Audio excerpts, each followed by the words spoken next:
सभी भक्तों को राधे राधे, जय श्री कृष्णा, जय माता दी।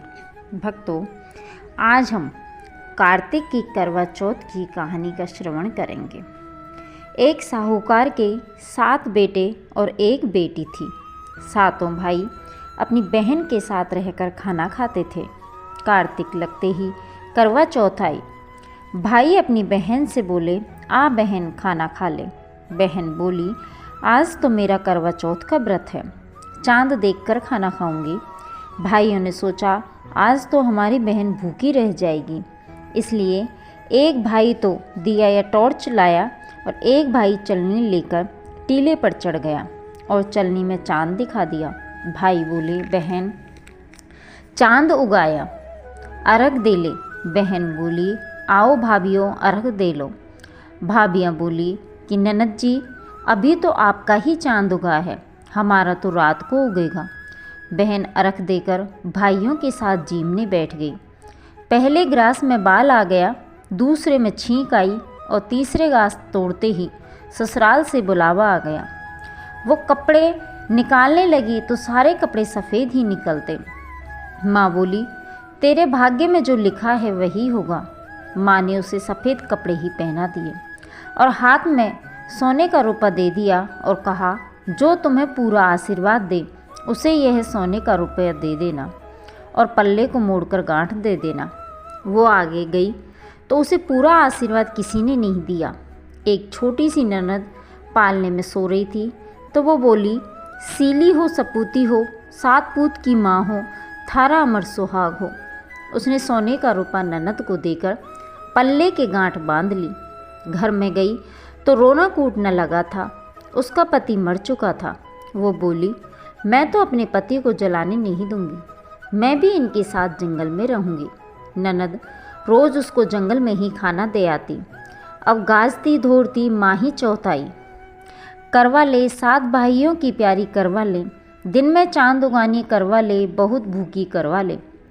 माता, वो मेरे पिछले जन्म के दुश्मन थे, तुझे मेरा सुहाग देना पड़ेगा।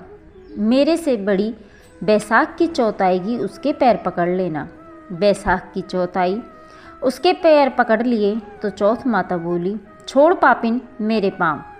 वो बोली, माता वो मेरे भाई नहीं थे, पिछले जन्म के बैरी दुश्मन थे, आपको तो मेरा सुहाग देना ही पड़ेगा। माता बोली, मुझसे बड़ी भादवे की चौथ आएगी, उसके पाँव मत छोड़ना, अगर उसके पाँव छोड़ दिए तो तुझे कहीं जगह नहीं है। भादवे की चौथ आई। करवा ले भाइयों की प्यारी करवा ले, दिन में चांद उगानी करवा ले, बहुत भूखी करवा ले। उसके माता के पैर पकड़ लिए। छोड़ पापिन, मेरे पैर पकड़ने लायक नहीं है। वो बोली, हे माता, वो मेरे भाई नहीं, पिछले जन्म के दुश्मन थे, आपको बताना पड़ेगा मैं क्या करूं। माता बोली, तुझे इतनी शिक्षा कौन दे गया। माता, मुझे किसी ने कुछ नहीं बताया, आप ही बताओ मैं क्या करूं। तब माता बोली, मेरे से बड़ी करवा चौथ आएगी, उसके पाँव मत छोड़ना, वो जो मांगे वो बस सामान मंगा लेना, बेस और सारे सुहाग का सामान मंगा लेना। दूसरे दिन ननद रोटी देने आई तो वो बोली, ननद जी, काजल, मेहंदी, बिंदी, रोली, मोली, सारा सुहाग का सामान लाना और बेस भी लाना। ननद ने एक एक करके सारा सामान ला दिया। कार्तिक की करवा चौथ आई। करवा ले, दिन में चांद देखनी करवा ले, बहुत भूखी करवा ले। माता, वे मेरे पिछले जन्म के दुश्मन थे। और ये कहकर उसने माता के पैर पकड़ लिए। छोड़ पापिन मेरे पाँव, तुम मेरे पाँव पकड़ने लायक नहीं है। माता, आपको मेरा सुहाग देना पड़ेगा। तेरे पास जंगल में सुहाग की क्या चीज़ है। वो बोली, माता आप मांगो वो सभी है। माता बोली, रोली, मोली, सठेली, गठेली, पतासा, गेहूँ, करवा, जलेबी ला।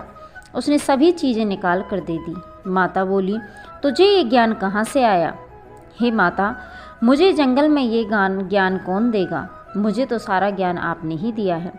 माता ने सारी सुहाग की चीज़ों को घोलकर छींटा दे दिया तो उसका पति अकड़ कर बैठ गया और जाते हुए माता ने झोंपड़ी को लात मारी तो महल मंदिर हो गए।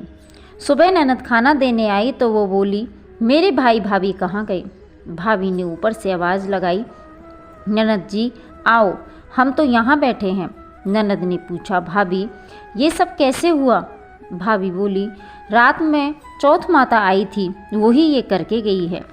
जाओ ननद, माता जी को बुलाओ और पुरानी चौथ का उजलवाओ और नई घड़ाओ और हमें गीत गाते लेने आओ।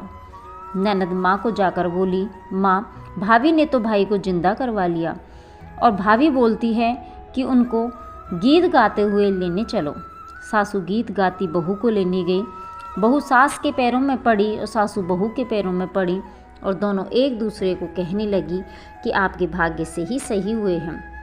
सासू बोली, बहू घर चलो और चौथ माता का उजरना करके सास बहू बेटे को घर लेकर आ गई और सारी नगरी में कहलवा दिया कि पति की पत्नी बेटे की माँ, 12 महीने की 13 नहीं तो 4 या 2 तो हर कोई करना, जिसके कोई नहीं हो वो अपने दीदे घोड़े की करना। जैसे माता ने साहूकार की बेटी को सुहाग दे दिया, वैसे माता सबको देना, कहते सुनते हुकारा भरते अपने सारे परिवार को देना। जय हो चौथ माता। भक्तों, यदि आपको हमारी कहानी अच्छी लगी तो आप लाइक करें, कमेंट करें और चैनल को सब्सक्राइब करें, जिससे आने वाली और भी कहानियाँ आपको मिलती रहे।